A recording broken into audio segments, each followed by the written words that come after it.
This is not true. What she is saying is not true. Okay, let's keep going here. They're a little bit psychic, so they're able to sense that on their patients that are transitioning. And the more that people investigate NDEs, meaning you watch the interviews, you talk to the actual people who have transitioned and come back, not all of them go to a happy place. Not all of them meet someone that they call God.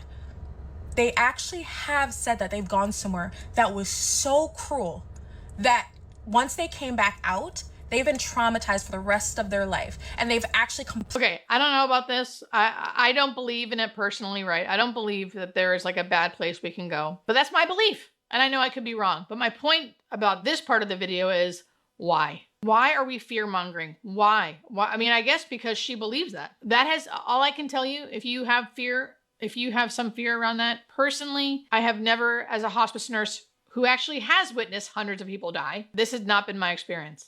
Ever. Ever, ever, ever. It completely changed their action. So the question remains, what actually is next?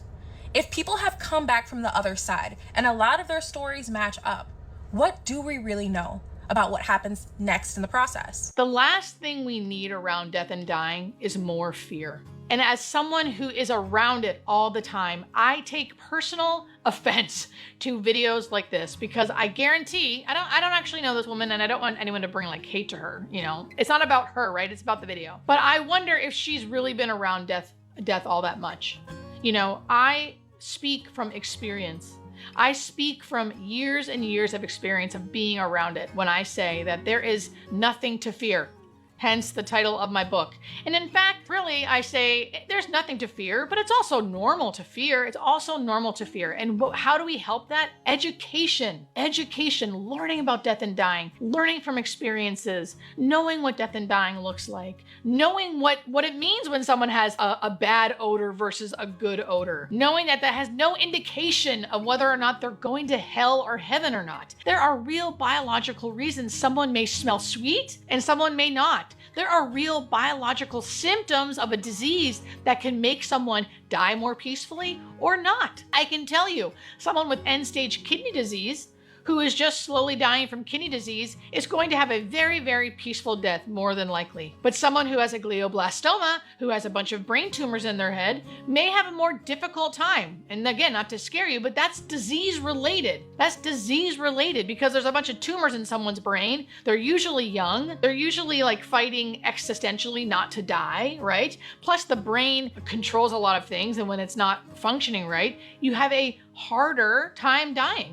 Maybe you're more agitated, maybe you're yelling. Now, granted, the whole point of hospice being there is to help sedate someone enough that that's not happening. But to say that that might indicate that they're going to hell, can you tell that I'm,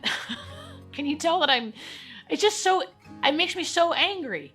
It makes me so angry to have someone who is not in the healthcare system say something so outrageous and to fearmonger so many people. That video has millions of views. And then to have people who are in the healthcare system in her comments saying that this is truth. I need to calm down. I need to calm down. My shoulders are all tight. Please, please don't listen to things like this. Please don't share videos like that. Even if it's something that you may believe, please find it in your heart not to share that with people and to fearmonger and to make people fear something that's already so feared. We don't need more of that. We need more education. We need more truth.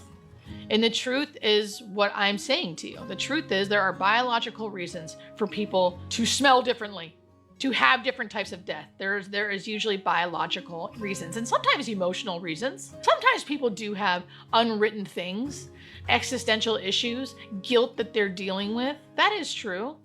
That doesn't necessarily mean that they're going to hell.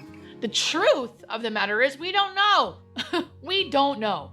Now, I feel like I've experienced enough to say, I know my beliefs. I don't think people are going to hell. Again, that's just a belief, but that's my belief. We are constantly fed things on social media, and I think it is so important for you to be aware of what you're taking in and what you're consuming, because it can really affect how you live and how you die.